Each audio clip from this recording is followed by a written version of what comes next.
quero saudar a todos com a paz do Senhor. Agradeço por mais uma vez estar juntamente com os ouvintes para juntos estarmos aprendendo um pouco mais da Palavra de Deus. Também agradeço ao irmão Edgar e equipe por este convite que me foi feito. De antemão, informo aos irmãos que estarei utilizando a versão Almeida, revista e corrigida para os textos que aqui forem lidos e citados. Nessa oportunidade, estaremos tratando sobre o tema A Oração que Vence a Resistência.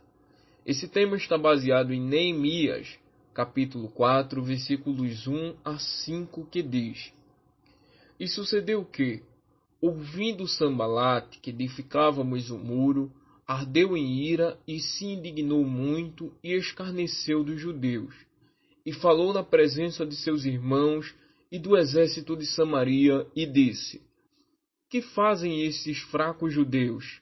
Permitisse-lhes a isso, sacrificarão, acabarão num só dia, e vivificarão dos montões do pó e as pedras que foram queimadas? E estava com ele Tobias, o amonita, e disse: Ainda que edifiquem, vindo a raposa derrubará facilmente o seu muro de pedra. Ouve, ó nosso Deus, que somos tão desprezados, e que caia a sua vergonha sobre a sua cabeça. E fazem que sejam um despojo numa terra de cativeiro, e não cubra a sua iniquidade, e não risque diante de ti o seu pecado, pois que te irritaram defronte dos edificadores. Ao professor e aluno, cabe aqui fazermos uma observação. O tema da lição da semana, abro aspas, a construção do templo enfrentou oposição, fecho aspas, está baseada no livro de Esdras. Porém, o tema da leitura diária está baseado em Neemias, ou seja, são dois livros que contam eventos distintos e contam com um espaço de tempo de mais ou menos 13 anos. Por questões didáticas, estarei apresentando um pouco do contexto dos dois livros. Para isso, faz-se necessário que o leitor entenda o seguinte. Assim como bem conhecemos, o cativeiro babilônico levou os judeus em 3 fases, ou 3 levas como costumamos chamar. A primeira fase ocorreu no ano 605 a.C., quando foi levada para a Babilônia a nobreza jovem, conforme Daniel capítulo 1. A segunda fase, ou a segunda leva, ocorreu no ano 597 a.C., onde foram levados para a Babilônia 11.000 judeus exilados. E por fim, a terceira fase ocorreu no ano 586 a.C. Nesse ano, foi levado o restante dos judeus.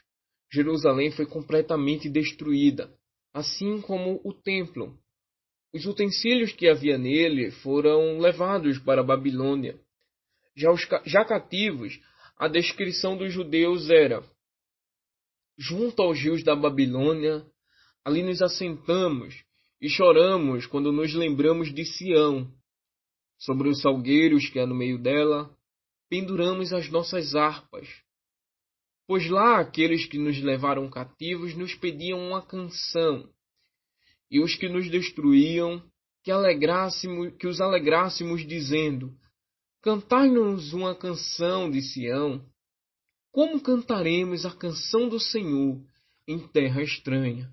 Salmo 137, versículos 1 ao versículo de número 4. Também a volta desse povo se deu em 3 fases de repatriamento. A primeira fase ocorreu no ano 538 a.C., quando a Babilônia foi tomada pelo Império Medo-Persa sob o controle de Ciro, rei da Pérsia. Ele autorizou que os judeus voltassem à sua terra natal, cumprindo assim as profecias de homens como Jeremias e Isaías. Nessa fase, 50.000 judeus voltaram a Jerusalém sob o governo de Zorobabel e orientados por Jesua, o sumo sacerdote. No ano 457, ocorreu a segunda fase, na qual 17.000 judeus voltaram com Esdras. Por fim, no ano 444, o restante dos judeus voltaram com Neemias. O livro de Esdras, ele cobre os eventos descritos da primeira fase do repatriamento até a segunda, que fala da libertação do povo cativo, da tentativa de reconstrução do templo, da sucessão de reis após a morte de Ciro, do desânimo dos judeus em meio à tentativa dos samaritanos em atrapalhar a obra de Deus e, por fim, a reconstrução do templo em si. Já o livro de Neemias fala dos acontecimentos referentes à terceira fase da volta do povo, quando Neemias, um copeiro do rei Artaxerxes, está angustiado, porque ouviu dizer que em sua nação estava passando por uma grande crise, conforme o texto que está escrito em Neemias, capítulo 1. Veja o que diz o texto.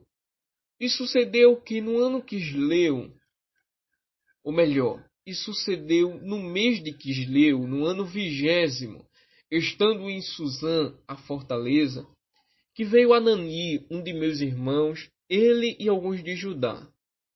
E perguntei-lhes pelos judeus que escaparam e que restaram do cativeiro acerca de Jerusalém.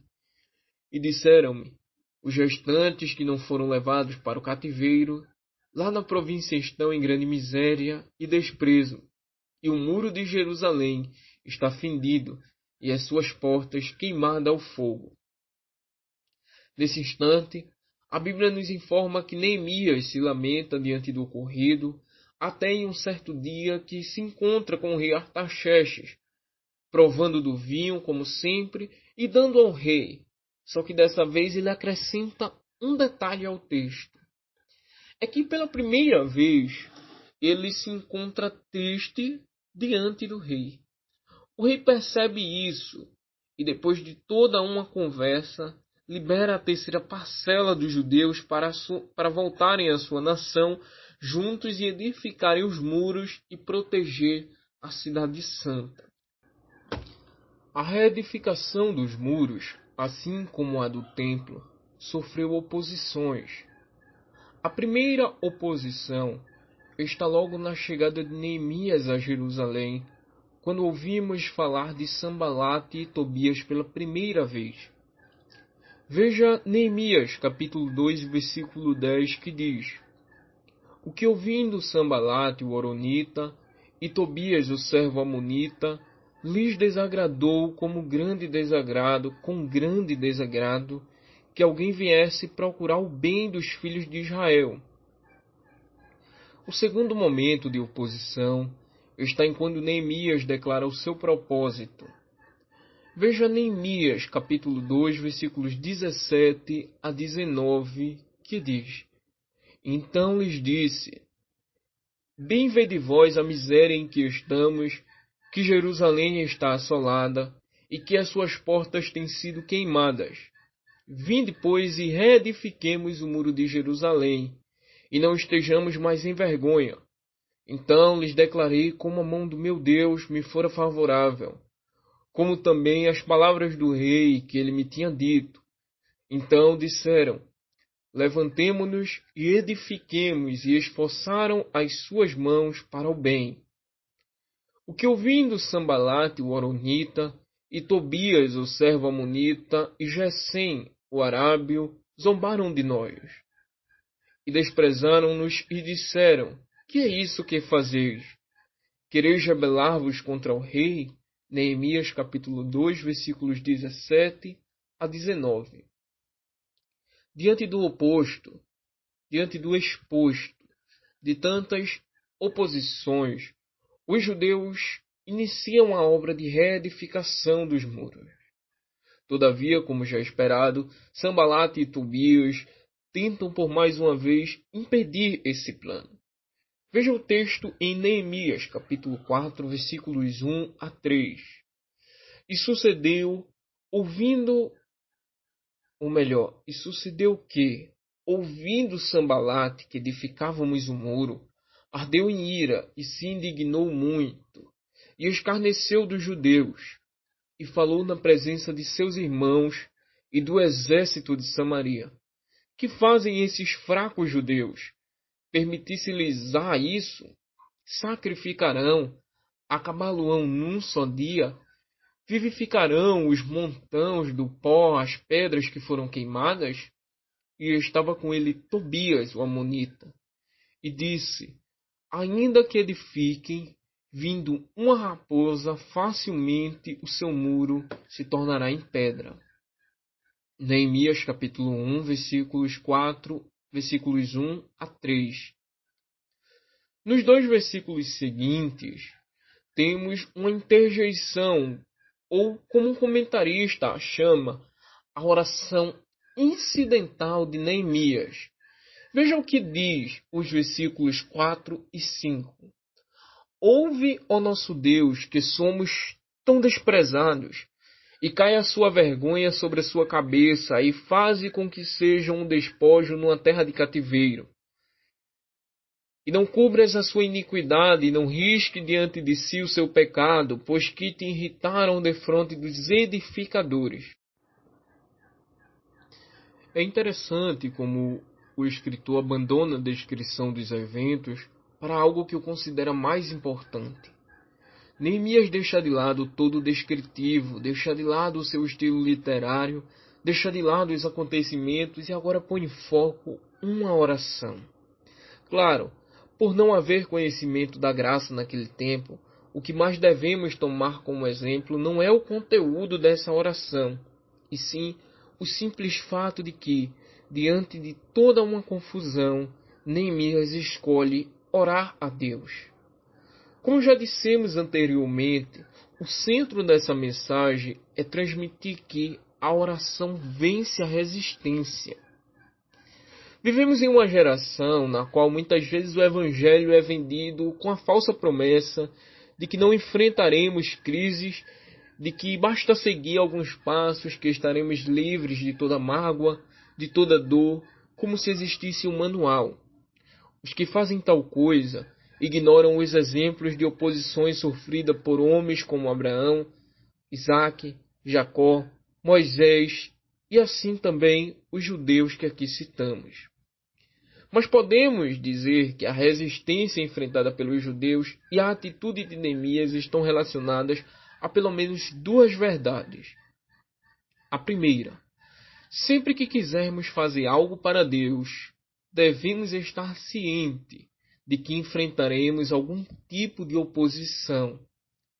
Certas vezes, ao buscar agradar a Deus, enfrentamos diversas lutas, dentro de casa, na escola, na faculdade, trabalho e em muitos outros contextos. O inimigo de nossas almas não suporta ver-nos fazendo a obra e obtendo sucesso. Porém, é necessário entendermos que, quando enfrentamos todas essas coisas, devemos tomar a mesma atitude de Neemias. E aproveitando o link, entramos em nossa segunda verdade. E a segunda verdade é: sempre que enfrentarmos dificuldades, devemos buscar a Deus em oração. Não há outro caminho para superar as crises, senão buscando a Deus em oração. Não há um atalho, não há caminhos de facilidade, não existe fórmula mágica.